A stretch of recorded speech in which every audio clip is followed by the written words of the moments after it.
Hello guys, so today we have to discuss about the advantages of the accounting. तो first one is the financial information and business. जो हमारी accounting होती है वो हमारा financial information provide करता है किसी भी बिजनेस के बारे में, जैसे कि it provide the financial performance and the profit and loss incurred, also financial position at the end of accounting period. तो हमारा ये क्या बताता है, फाइनेंशियल प्रॉफिट कितना हुआ है हमारे बिजनेस में, फाइनेंशियल लॉस कितना हुआ है, और हमारे बिजनेस की फाइनेंशियल पोजीशन क्या है at the end of the accounting period में। सेकंड है हमारा कि असिस्टेंट्स टू मैनेजमेंट। ये हमारे मैनेजमेंट को क्या करता है, असिस्ट करता है, उसको डिसीजन लेने में हेल्प करता है। कैसे? Management make business plans, takes decision and exercise control. So management हमारा बिजनेसेस में क्या करता है, प्लान्स बनाता है, टेक करता है डिसीजंस को, और एक्सरसाइज करता है कंट्रोल। डिफरेंट एक्टिविटीज़ होती है जो बिजनेस में कंडक्ट की जाती है, तो उनको क्या करता है, ये कंट्रोल करता है। सो ऐसे हमारा ये जो होता है अकाउंटिंग होता है वो हेल्प करता है बिजनेस में असिस्ट करने के लिए मैनेजमेंट को। On the basis of accounting information, जो भी हमारी अकाउंटिंग इन्फॉर्मेशन ट्रांजेक्शन कलेक्ट की गई हैं बंदे ने, सो उसकी हेल्प से हमारा ये क्या करता है, असिस्ट करता है मैनेजमेंट को। Third one is the replace memory. So ये हमारा क्या करता है, अकाउंटिंग अगर हम सिस्टमेटिक रिकॉर्ड बना के चलते हैं अपनी ट्रांजेक्शन्स का, टाइम टू टाइम उनको रिकॉर्ड करते हैं, एक अच्छे फॉर्मेट में रिकॉर्ड करते हैं, तो हमारा क्या होता है, रिप्लेस कर देता है मेमोरी। मतलब हमें याद रखने की कोई भी ज़रूरत नहीं होती, वो हमारा सब कुछ बुक कीपिंग में जहाँ पे हमने रिकॉर्ड किया होता है वहाँ पे क्या होता है, हमें याद रहता है या फिर वहाँ पे नोट डाउन रहता है। Next is facilitate comparative study. Facilitate comparative study means ये हमारा हेल्प करता है कंपैरिजन करने में। कंपैरिजन करने में कैसे, जब हम अपनी हर साल की स्टेटमेंट बनाएंगे at the end of the year, उसको कैलकुलेट करेंगे कि हमारा प्रॉफिट हुआ है या फिर लॉस हुआ है बिजनेस में। सो ऐसे ही हम क्या करते हैं, हर साल का अपना डेटा को एनालाइज करते हैं और कंपेयर करते हैं कि प्रीवियस ईयर में हमें कितना प्रॉफिट या लॉस हुआ था, या फिर इस ईयर हमें कितना प्रॉफिट या लॉस हुआ है। Okay, next is evidence in court. ये हमारा एविडेंस इन कोर्ट, अगर बाई चांस अगर हमारा अकाउंटिंग में कोई एरर शो कर रहा है तो हमारा ये एविडेंस इन कोर्ट में शो करता है। कैसे कि क्योंकि हमने एक सिस्टमेटिक रिकॉर्ड ऑफ ट्रांजेक्शन बनाया हुआ है on the basis of bills and receipt. जो भी हमें बिल्स रिसीव हुए हैं, जो भी हमें रिसिप्ट्स रिसीव हुई हैं, सो उनके बेसिस पे हमें क्या मिला हुआ है, हमें ये एविडेंस ऑफ कोर्ट मिला हुआ है। इसकी वजह से तो हम कहीं पे भी अपना बिल्स शो कर सकते हैं, रिसिप्ट शो कर सकते हैं कि जो भी हमने ट्रांजेक्शन रिकॉर्ड की है बिजनेस में वो सभी हमारी जेन्युइन है, वे सभी हमारी क्या है, एक्सेप्टेबल है। Okay, next is facilitate sales of business. अगर हम बिजनेस को सेल करते हैं तो हमारी अकाउंटिंग क्या हेल्प करती है, एनालाइज करने में हेल्प करती है कि हमारा क्या क्या, कितना हमने कितने में मशीनरी परचेज की थी, कितने में हम सेल कर रहे हैं। तो हमारा ये हेल्प करता है कि अगर हम सेल करते हैं बिजनेस को तो एक्चुअल वैल्यूज़ की फाइंड करने में। Next is assistant in the event of insolvency. अगर हमारी बिजनेस इंसॉल्वेंट हो जाता है, मतलब कंगाल हो जाता है, तो हमारे ये असिस्ट करता है मैनेजमेंट को इंसॉल्वेंसी में कि कितना पे कर जा सकता है, हमारे बिजनेस की एसेट्स, हमारे बिजनेस की एसेट्स कितने, मतलब कितनी बची हुई हैं, उनको सेल करके हम कितना पे आउट कर सकते हैं अपने डेटर्स को। तो ये सब चीज़ें हमारा इसमें हेल्प करता है accounting. Next is facilitates loan. तो हमारे जो लोन्स होते हैं वो भी हमारी अकाउंटिंग के बेसिस पे लिए जाते हैं। फॉर एग्जांपल कि अगर हमें कोई भी अपना बिजनेस के लिए लोन चाहिए तो हम क्या करेंगे, हम किसी बैंक के पास जाएंगे तो बैंक हमारा क्या चेक करेगा, हमारी फाइनेंशियल पोजीशन चेक करेगा। और हमारी फाइनेंशियल पोजीशन किससे चेक होगी, हमारी बैलेंस शीट से, हमारे प्रॉफिट एंड लॉस से, कि कितना हमें प्रॉफिट हो रहा है, कितना हमें लॉस हो रहा है। सो इन सब चीज़ों से हमें क्या पता लगता है कि हमारा फैसिलिटेट लोन करता है कोई भी बैंक हमारा। ठीक है, next is facilitate settlement of tax liabilities. जो हमारी टैक्स लाइबिलिटीज़ होती हैं, हमारे पास कितनी इनकम हो रही है जनरेट, हमारा कितना लॉस हो रहा है, कितनी हमारा रिवेन्यू जनरेट हो रहा है। सो इस सब को कैलकुलेट करने के बाद हमारी अकाउंटिंग में पता लगता है कि हमें कितना टैक्स लाइबिलिटी हमारी गवर्नमेंट के ऊपर बनती है, कितनी हमें टैक्स लाइबिलिटी पे करनी है गवर्नमेंट को। ओके, सो अकाउंटिंग हमारा इसमें भी हेल्प करता है। Next is helpful in partnership account. Partnership account क्या होता है, दो बंदे होते हैं जो इन्वॉल्वमेंट होकर अपना एक बिजनेस सेटअप करते हैं। सो इसमें ये कैसे हेल्प करता है, एक बंदे ने कितनी कैपिटल अपनी इन्वेस्ट की है, दूसरे बंदे ने बिजनेस में कितनी कैपिटल इन्वेस्ट की है। ओके, सो ये सब हेल्प करता है प्रॉफिट निकालने में, लॉस निकालने में, जिसकी वजह से आगे इन सब के लिए प्रॉब्लम ना हो। ओके, सो अब हम देखेंगे कि व्हाट आर द इसमें एक और एडवांटेजेस है, that is helpful in business decision. ये हमारा बिजनेस डिसीजन में भी हेल्प करता है। ठीक है, फॉर एग्जांपल मैनेजमेंट है हमारा, मैनेजमेंट को हमारे अपने डिसीजंस लेने हैं बिजनेस में या कुछ करना है, तो वो हमारे अकाउंटिंग को देखेगा कि हमें फ्यूचर के लिए क्या डिसीजन लेना चाहिए, फ्यूचर में हमें इस प्लान में इन्वेस्ट करना चाहिए, इस प्लान में नहीं करना चाहिए। सो ये सब हमारी चीज़ें पता लगती है किससे, हमारी these are the advantages of the accounting basically. Now we have to learn about the limitations of the accounting.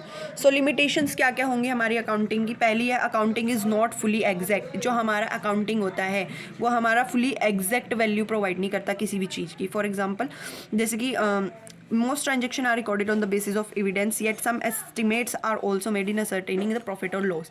हम कुछ ascertain लगाते हैं, मतलब कि हमारा ये प्रॉफिट हो सकता है, ये लॉस हो सकता है. सो ये हमारी जो है कुछ मतलब एग्जैक्ट वैल्यू नहीं प्रोवाइड करता. फॉर एग्जांपल हमें एक प्लान में इन्वेस्ट करना है तो हमारा ये बता देता है कि हाँ हमें इस प्लान में इन्वेस्ट करना चाहिए, आगे हमें इसमें प्रॉफिट, इसमें हमारे बिजनेस में अब के टाइम में प्रेजेंट टाइम में हमें प्रॉफिट हो सकता है. So this is not providing an exact value.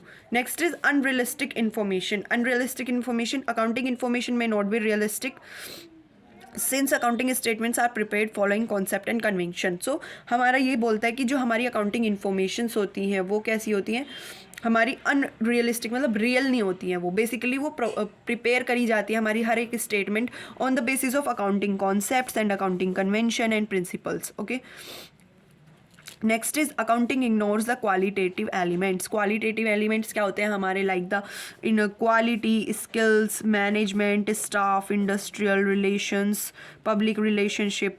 सो ये सब चीज़ें होती हैं. जो क्वांटिटेटिव होते हैं वो होती है नंबर्स, क्वांटिटेटिव होते हैं नंबर्स, एंड क्वालिटेटिव होती है जिसको हम काउंट नहीं कर सकते, लाइक द किसी की क्वालिटी को हम काउंट नहीं कर सकते, किसी की स्किल्स को हम काउंट नहीं कर सकते, किसी की मैनेजमेंट को हम काउंट नहीं कर सकते. सो हमारे अकाउंटिंग में से ये सबसे बड़ा डिसएडवांटेजेस है अभी तक का कि हम इसमें जो है अपने क्वालिटेटिव जो फैक्टर्स होते हैं या फिर एलिमेंट्स होते हैं उनको काउंट नहीं कर सकते. Okay, next is it ignores the effect of price level changes. ठीक है, ये प्राइस लेवल जो भी हमारा मार्केट में चेंज होता रहता है उसको जो है इग्नोर करता है. Accounting statements are prepare at historical cost. So हमारी अकाउंटिंग स्टेटमेंट ऑलवेज प्रिपेयर की जाती है हिस्टोरिकल कॉस्ट, मतलब जो हमारे पास्ट कॉस्ट है उसके बेसिस पे हमारी अकाउंटिंग स्टेटमेंट्स को प्रिपेयर किया जाता है. Next, change in the value of money done frequently. हमारा पता है हमारा डिमांड, सप्लाई, इन सब फैक्टर्स की वजह से हमारा मनी का जो वो है हमारा फ्रिक्वेंटली चेंज होती रहती है मनी की वैल्यू.